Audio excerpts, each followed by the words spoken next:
everybody, happy Wednesday. I just want to start off with a quick reminder. This will be your last reminder of the week, that if you have not yet filled out the e-learning survey that I sent out during spring break, to please go ahead and do that. I want to hear from as many as you as possible. So if you want to do that and you haven't gotten to it yet, here's your reminder. If you don't want to fill it out, that's absolutely fine too, but I just wanted to remind you one more time.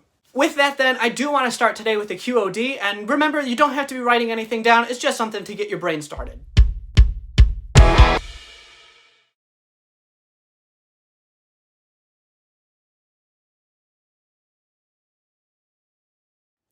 So what two things should a government do during expansionary fiscal policy? Well, hopefully you looked through your notes, and hopefully you included this in your assignment that you completed yesterday too, is that during expansionary fiscal policy, that's when the nation is going through some type of recession. So they need to do things that can kind of get the economy back moving, get people back to work, get some more money in the pockets of Americans.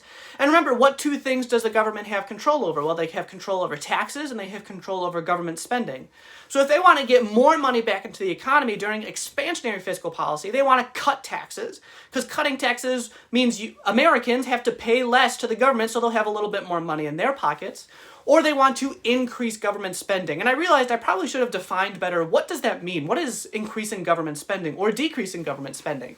Government spending is really anything that the government spends money on. And of course that makes sense, and you know that that's part of the GDP. That's one of the four factors that go into calculating GDP. So anything from the military, healthcare, education, infrastructure, like building bridges and roads, that's things that the government can decide to spend more or less money on. And think about it, this makes sense if the government is trying to lift the nation out of a recession, because if the government is spending money that they want to build more roads or fix old roads, they're going to need to hire people in order to do that, construction workers and contractors and things like that. And so then those people are then going to be lifted out of unemployment. They're going to have more money in their pockets. They're going to spend more money in the economy then. So those are the two things that government should be doing during expansionary fiscal policy. Of course, I'm asking this QOD about expansionary fiscal policy because that's what governments do during a recession. So you would think, since we have some indicators that we're entering a recession right now, that our government would be engaging in expansionary fiscal policy. And they are.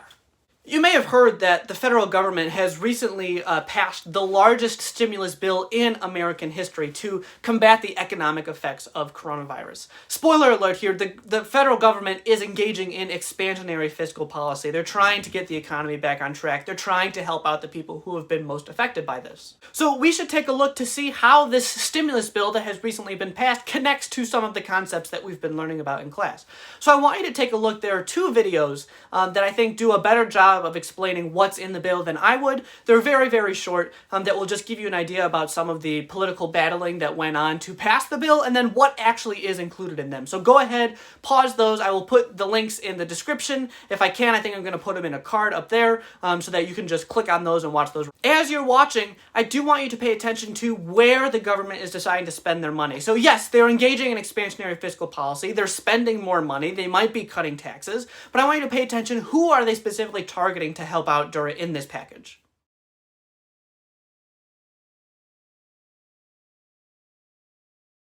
So obviously, after watching these videos, you can see that the government is definitely increasing its spending. It's giving money, or some people are calling them bailing out, some industries that have really been affected by the pandemic. Hospitals being one of them, they need more money and more resources right now, and the airline industry is suffering during the pandemic because nobody is going on vacation, or very few people are going on vacation. Some people have stay-at-home orders like we do in Illinois, or some people are just canceling their trips because they don't think that it is safe for health reasons. They're choosing not to go on vacation or to fly anymore.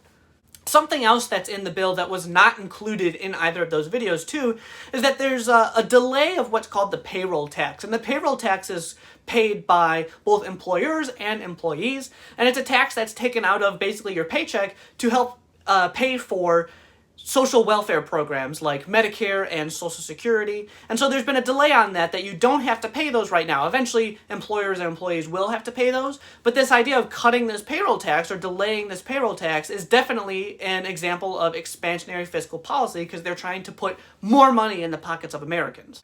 What is really different about this stimulus package, and I hope it's something that is striking to you as you are watching these videos, is this promise of this check from the federal government. If an American is making less than $75,000 a year and they're, living alone or they're single, if they're not married, they'll be receiving a check from the federal government within a few weeks for $1,200. It's a one-time check, but they can do whatever they want with it. Of course, the federal government is hoping that they spend it, because right now they're trying to get more money into the economy to get it boosting. It's slowing down, and they don't want it to slow down.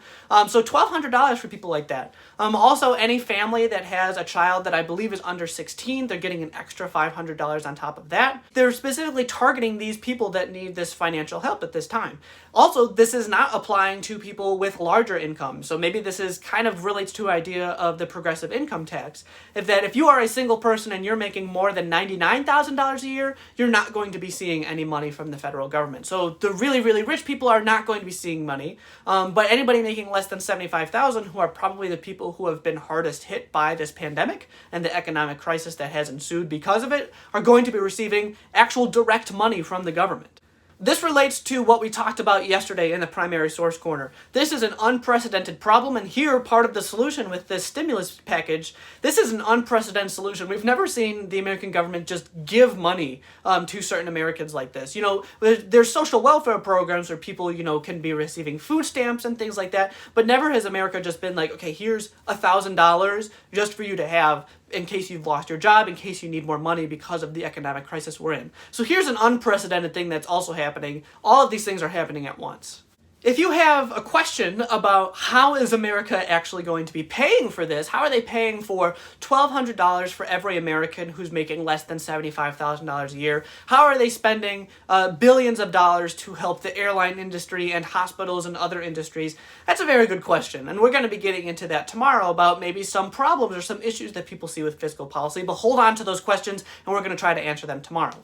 For today then, your assignment on Schoology, there's a Google Doc waiting for you, and a very, very short article from the New York Times that's 5 key takeaways from what is inside the coronavirus stimulus package. So I want you to go through, it's a very short article, it's only about a page and a half, and they're going to be labeled very clearly, the 5 things that are included in there. So I want you to read the whole article, and then your assignment then is just to summarize one of the key takeaways that is in the New York Times article, and I want you to answer the question is, how is this going to help people? What is the government's strategy? Why are they giving this group of people money, and how are they expecting that that's going to help them? That's it for this Wednesday then. Thank you as always for your hard work. Good luck, work hard, stay safe, and stay awesome, folks.